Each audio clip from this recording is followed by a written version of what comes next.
Warga keberatan karena menginginkan lingkungan tempat tinggal yang terjamin keamanannya dan selama ini warga merasa tidak didengar aspirasi dan keberatannya. Saya koordinasi dengan PTSP, Kanit, Bu Kartika, di mana di lokasi memang bisa diperuntukkan untuk bangunan rumah kos, usaha rumah kos ya Bu ya. Jadi saya percaya, jadi saya langsung tanda tangan seperti itu. Karena dia tidak mengatakan sebagai rumah kos awalnya.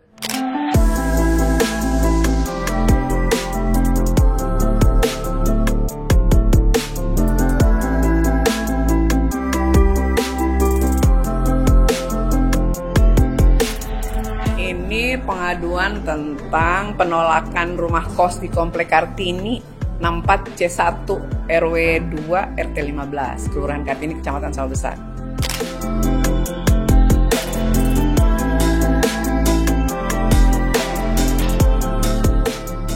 Pembangunan rumah kos untuk izin IMB-nya itu bahwa di rumah kiri kanan harus ada tanda tangan dan depan belakang. Nah, dengan catatan di rumah sebelah kirinya dari C1 yang dibangun, bahwa emang dari pihak rumah tersebut, Ibu Timi, ya juga hadir di sini, bahwa ditulis mereka, emang betul Ibu Timi ada tanda tangan, dengan catatan, bila warga yang lain setuju untuk pembangunan rumah kos.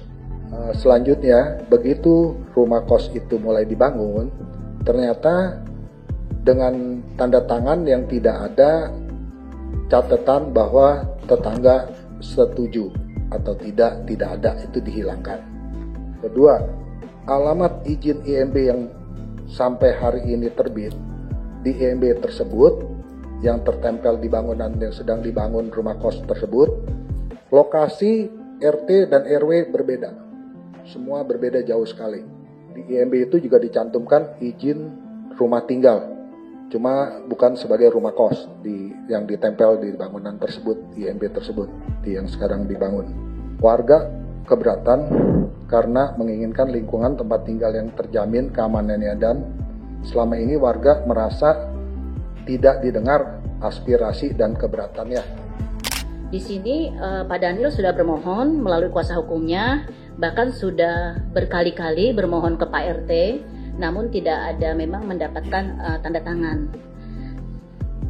Kemudian saya melihat di sini di formatnya persetujuan tetangga terdekat itu di sebelah kanannya Ibu Ningrum C7 menandatangani, kemudian Pak Timi sisi kiri A1A memang menandatangani, memang ada semacam note ya Bu, tidak menyetujui untuk bangunan dijadikan tempat kos. Namun dengan note ini saya koordinasi dengan PTSP, Kanit, Bu Kartika, di mana di lokasi memang bisa diperuntukkan untuk bangunan rumah kos, usaha rumah kos ya Bu ya. Sehingga ini saya lihat sudah ditandatangani. Kemudian untuk sisi depan saya koordinasi juga dengan Ibu Kartika karena di situ jalan bukan rumah. Jadi tidak ditandatangani. Kami memberikan arahan untuk saya rasa ini sudah cukup sah untuk kita mengetahui di sini, dalam artian saya sebagai lurah melayani warga keperluan untuk permohonan izin ke tingkat yang lebih atas. Saya lihat di sini sudah ada tanda tangan sesuai dengan memang kanan kiri dan belakang. Kemudian hasil koordinasi dengan Kanit PTSP juga sudah memang saya bisa menandatangani. Nah, kemudian di pertemuan berikutnya yang hadir saya undang Pak RW 02 Pak Dion dan Kanit PTSP, namun Pak RT tidak hadir, Pak Sindu.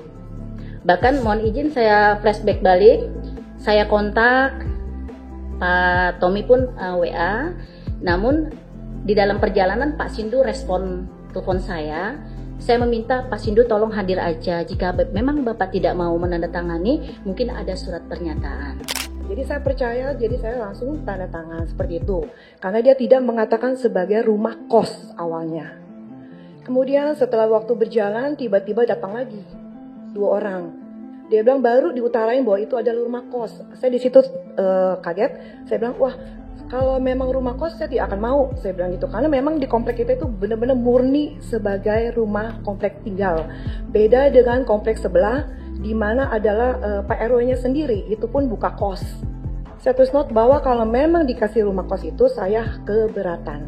Sampai situ yang saya tahu langsung diajukan ke IMB atau apa, saya kurang paham namanya, keluarlah. Nah pertanyaan saya, kenapa nggak ada datang orang ketiga, kunjungan ketiga gitu yang menanyakan gimana nih Bu hasilnya, Ibu setuju apa tidak gitu loh. Karena jasa itu kan saya bilang masih pertimbangkan. Tetapi dengan surat tersebut dibawa untuk bikin surat izin membangun. Itu udah menurut saya udah salah ya Bu ya gitu. Kedua, setahu saya rumah yang dibangun itu belakangnya itu juga sedang dibangun rumah kos. Persis depan belakang yang lagi dibangun sama belakangnya itu, dan pemiliknya pun setahu saya tidak ada di situ. Dan yang tanda tangan adalah Pak RT, yaitu Pak siapa dia namanya? Hans. Itu bukan pemilik loh Bu. Itu Hans itu adalah RT dari sama-sama tempat kos yang lagi dibangun. Nah, apakah dia sudah dapat izin untuk menandatangani si RT tersebut? Kalau menurut saya itu tidak ya. Apakah udah ada izin atau gimana saya nggak tahu, karena dia juga lagi bangun kos. Nah, sekarang depannya inilah yang bermasalah kan. Itu intinya dari pihak saya nggak setuju. Kemudian dari pihak depan sebenarnya juga ada rumahnya, bukan jalan itu. Tapi dia ibu juga tidak tanda tangan gitu loh. Jadi form ini saya dapatkan dari pihak PTSB itu di Pergub 231 tahun 2022 lampiran 10. Bu Timi ini bilang dia tidak mengetahui. Karena tidak mengetahui dan saya izin dengan Bu Lurah ini masalahnya seperti apa. Saya mohon dibantu untuk diselesaikan masalah ini. Saya dipanggil, PRT Sindu dipanggil, dan saat itu sudah ada kesepakatan. PRT akan memubui tanda tangan kalau saya sudah sosialisasikan. Oke, permintaan Pak Sindu saya ikuti. Kalau sudah saya sosialisasikan, Pak Sindu sudah tidak boleh menolak. Tiba-tiba saya sosialisasikan, saya datang lagi kepada yang membubuhkan tanda tangan ini, termasuk Ibu Timi. Saya sampaikan, Bu Timi, ini mau digunakan untuk rumah kos. Masalah Ibu tidak setuju maupun tidak, tolong tulis note. Di sini maka Bu Timi tulis notenya. Dia itu butuh pertimbangan tetangga yang lainnya. Jadi kalau kesimpulannya gini Bu Dewan, ini kami sudah menjalankan sesuai dengan aturan yang ada, dan agak sangat disayangkan saja dengan PRT Sindu dengan sebelah ini menyatakan tidak valid gitu, bahwa kita ini ada dokumentasinya. Karena ada aturan hukum mengatakan lex specialis derogat lex generalis. Aturan-aturan yang bersifat khusus mengesampingkan aturan yang bersifat umum. Ya yang paling khusus itu kepentingan warga katanya kan. Perlu dong persetujuannya, perlu dong ini. Maka oleh karena itu, karena memang DPRD kami tidak dalam kerangka bisa memutuskan, kami menganjurkan, marilah kita bicara bersama-sama. Tetapi dengan satu pegangan adalah, jangan sampai yang orang banyak ini jadi terlalu kita kesampingkan. Maka dulu Bung Karno selalu mengatakan, jangan biarkan yang kuat dan yang lemah itu bersaing begitu saja. Kita harus memberikan pemihakan kepada orang-orang yang lemah dan banyak itu.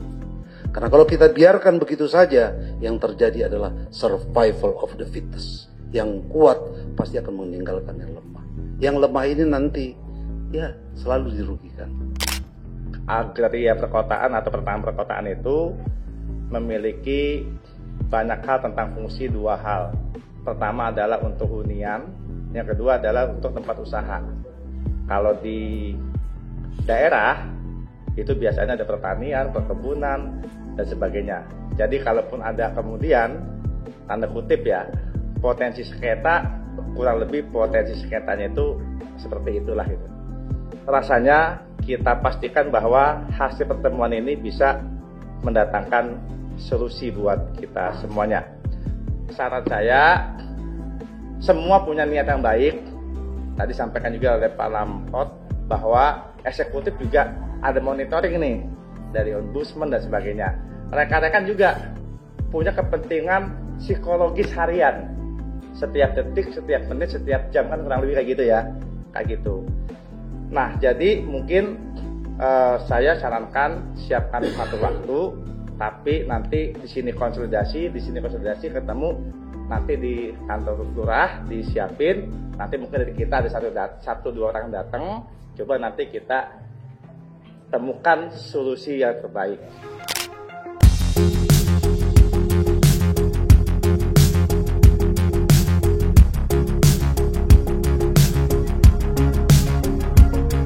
Ya, saya sebagai ketua RT bersama-sama warga yang berjumlah kurang lebih 25 kakak yang hadir di gedung DPRD dan diterima dengan baik oleh Ibu WAOD dan para staf di gedung DPRD khususnya PDIP. Saya membicarakan masalah ke-1 ketidakpersetujuan warga dengan adanya pembangunan rumah kos di dalam komplek kami. Komplek kami yang selama ini udah berdiri hampir 45 tahun. Ya kebetulan juga almarhum orang tua saya sebagai RT pertama di komplek tersebut. Dan ini juga warga saya juga orang tuanya juga sudah tinggal hampir 45 tahun di dalam komplek tersebut. Dan komplek tersebut kebetulan tidak besar yang berjumlah kurang lebih 40 rumah. Dan komplek tersebut juga kebetulan dengan kondisi jalan buntu.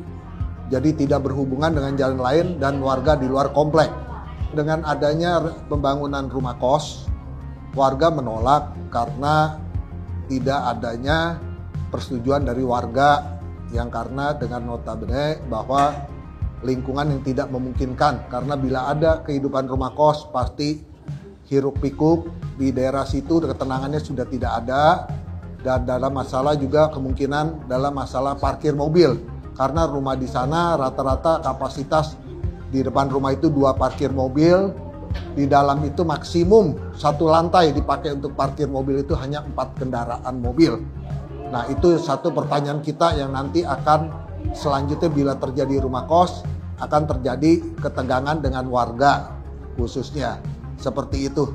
Harapannya adalah ke-1, ya yang harapan pertama sih kalau bisa tidak diperbolehkan untuk rumah kos. Karena rumahnya itu di dalam komplek, bukan di menghadap jalan raya. Kalau menghadap jalan raya, ya emang kebetulan kita ada blok A dan blok C. Kalau blok C itu arahnya ke dalam, jadi bukan di jalan raya. Kalau di blok A kita no problem Pak, mau untuk tinggal, mau untuk usaha apapun selama tidak melanggar peraturan pemerintah itu silakan. Kita pasti menyetujui, maksudnya begitu Pak. Jadi karena itu di dalam komplek, ya itu ya pasti kita khawatirin nanti akan terjadi hiruk pikuk, keluar masuk mobil yang rame dari sampai tengah malam sampai subuh mungkin karena ini kebetulan di daerah pusat kota. Begitu masalahnya Pak. Masalah dan dampak sosialisasi yang possible tadi terrealisasi, maka akan semakin sulit untuk menyelesaikan masalah yang mungkin akan terjadi tersebut. Menimbang lingkungan sekitar kita, realitanya seperti apa sih itu sudah konkret. Sehingga kalau yang konkret itu dijadikan yang menjadi nyata di tempat tinggal kami, itu akan sangat menyedihkan sekali. Jadi hanya menambahkan untuk ketegasannya, itu saja. Saya mengucapkan terima kasih kepada warga yang sudah menjatuhkan pilihan kepada fraksi PDI Perjuangan untuk tempat curah aspirasi.